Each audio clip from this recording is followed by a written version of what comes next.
If you are like Phil, you just want to do a hair transplant ASAP and get your hair back now. The problem is you have no idea that what you see on the online before and after results is a great game of deception. It's like when Greeks tricked the Trojans by leaving them a wooden horse with hidden soldiers inside. If you don't want to end up like Troy and get tricked by the Greeks, you need to become a master of hair transplant deception tactics first in order to avoid all of the costly mistakes. But you are lucky, because this video will help you turn your eyes into thermal imaging cameras when shopping for a hair transplant clinic. I'm sure you know this feeling when you try to book an Airbnb or a hotel somewhere nice where you just want to spend your holidays. And the photos on the listing look just super nice. The whole space looked super amazing, sharp, bright, and most importantly, sparkling clean. But once you arrived, you were like, well, this hasn't been shown on the listing.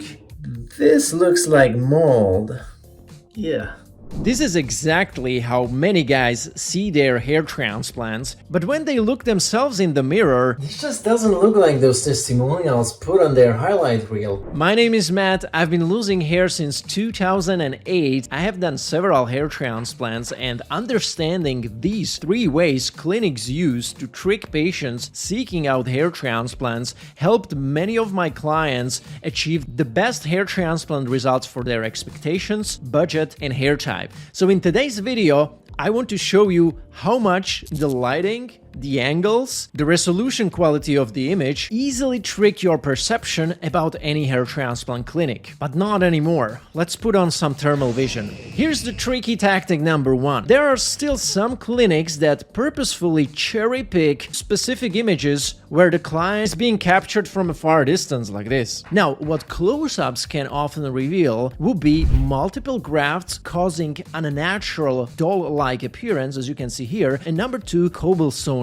which is permanent type of scarring that comes as a result of using improper recipient site making technique. Like it was the case with Philip. He got dozens and dozens of positive reactions on his hair transplant result in our group initially, but then a couple of weeks later he decided to proceed with repair steps, and everybody was wondering why. Well, because that's how his result looked close up. He just never shared it before with us, and that's exactly why there are so many results online where you see thousands, well, even 10,000s of likes on a particular before and after image because people only see it from afar. But the person who wakes up every morning and sees his hairline close up like that in the mirror might feel different about the whole thing. So the first issue was the multiple follicles. These are the grafts, or pretty much hair strands that produce 2, 3, 4 hairs at once. The root is rather thick and it kind of accommodates more hairs. These, when put in the hairline, it causes the doll-like appearance, makes the whole hair transplant look less natural, more detectable, and also it will make the hair transplant age like a milk, not like a wine, because once those transplanted strands potentially even thin out over time, by some people more than others, depends on whether you are taking medication like finasteride in the long run and so on. The second problem was the cobblestoning. As you can see in these images, it's a scar tissue that is permanent. It can be repaired, but you don't want to be dealing with that because it's gonna cost a lot of money. Just the repair of this can cost 5 to 10k for making it look normal again. And I've dealt with that myself and also with other clients. Be precise when evaluating the images. You can start by simply taking my free hair transplant quiz below that will already help you out when dealing with clinics and set you out the right way when it comes down to choosing the right clinic for your hair type, expectations, and budget. Now, let's come to the second tactic or trick that the clinics like to use to lure you a little bit. And maybe you remember the last time you met someone online, but the second you met that person live, your mind went like, wait, she or he looked different in the image on the online profile. And also the other part was kind of cut out, and now I can see that part kind of more, and I didn't expect that. But hey, all of us do it, right? We want to make ourselves look better than we really look in reality, especially if we are trying to date. So when a clinic asks asks patients normally to send their after results, maybe after 9 or 12 months, most of them naturally send the images where their hair looks the best. So they choose a specific angle, they use specific lighting, and they style the hair a certain way so it stands out and looks the best. But here's the problem. This creates many unfair comparisons, or even worse, because of recently popularized reels or shorts that just move super fast every second. People don't even have time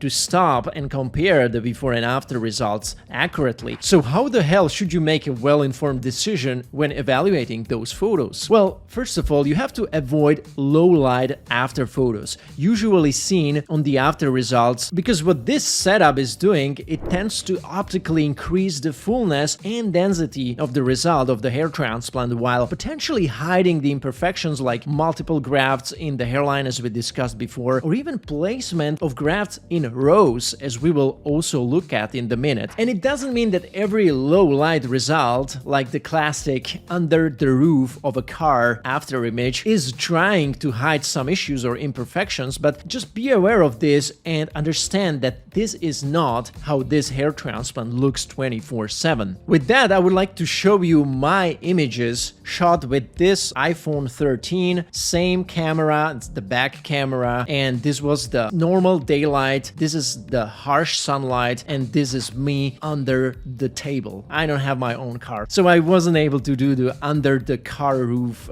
picture, but you get the point. You see that the hair looks the fullest when it's covered by something, where the object is casting shadow on your hair, be it the roof of a car, be it the table, be it anything. But once you are on a daylight, it's a harsh sunlight, it looks totally different. Now here's also the example of rows, transplanting the hair in rows, and then once you kind of expose it and uncover it in a more like a contrasty environment with a lot of light, you see those rows, you see the unnaturalness, you see the detectable hairline appearance that way. And even on this photo, we can see a guy with very fine hair, and we can see that because of that low light environment, his hair looks fuller now. But once you start to zoom in, you notice that the density is actually not that high, and during a harsh daylight, when you go out on a sunny day, this hair transplant would look like totally different. This is another great example where they flash you on the before image and then create like a model looking kind of photoshopped after result with a very low light to decrease contrast and make the hair transplant look like incredibly full. Every hair transplant could be made close to this. My hair transplant could be made like that, but I know this is not how I look when I look myself in the morning, so just make sure you understand this. Now, what is the third way hair transplant patients like yourself might get tricked? It has been invented hundreds and thousands of years ago. You might have even seen this on your grandpa when you were younger. He has been probably utilizing the science of light and turning it into his advantage. Or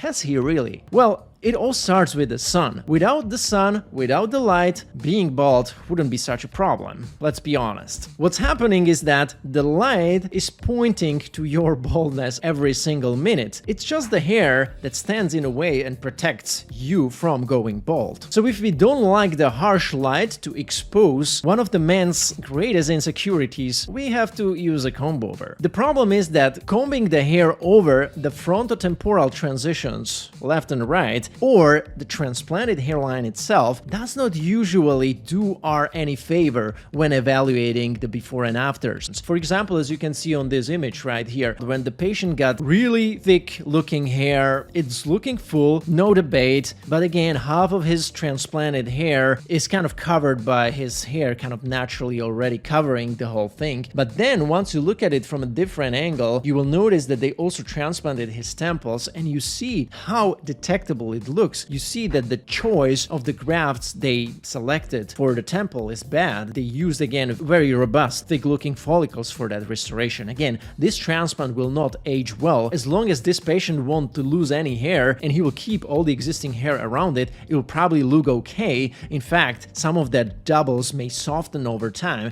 but it's not gonna happen automatically with everybody. But I just want to tell you that there are so many issues that you are not looking at because you are not assessing processing those before and afters correctly. So what should you do next? You gotta make sure that you are the right hair transplant candidate. Otherwise, your hair transplant may still age like milk in the future, especially if you choose a bad design like this one. So make sure you go and watch this video next, where I'm talking about exactly this. See you there.